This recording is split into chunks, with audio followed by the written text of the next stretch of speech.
शिवसेनेचं चिन्ह एकनाथ शिंदेंकडेच राहील असा विश्वास आता भरत गोगावलेंनी व्यक्त केलाय।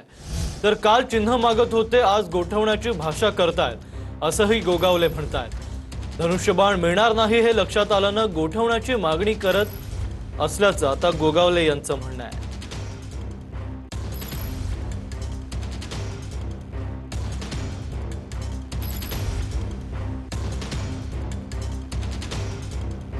त्या अगोदर ते शिवसेनेचं चिन्ह मिळावं, नाव मिळावं म्हणून युक्तिवाद करत होते।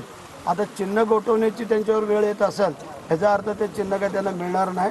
हे चिन्ह एकनाथ शिंदे साहेबांनाच राहील, आम्हाला राहील असं आम्हाला वाटतं। आता सिब्बलांना कल्पना आली असेल की हे चिन्ह त्यांना मिळत नाही, हे आमच्याकडेच राहील म्हणून कदाचित त्यांनी आता तो पायंडा काढला असेल। कालपर्यंत बोलत होते की चिन्ह आम्हाला मिळणार, नाव आम्हाला मिळणार, पक्ष आम्हाला मिळणार, आणि आज जर चिन्ह गोठवण्याची भाषा करतायत याचा अर्थ त्यांना कळायला लागला असेल की हे जे काय आम्हाला मिळालंय ते बरोबर आहे।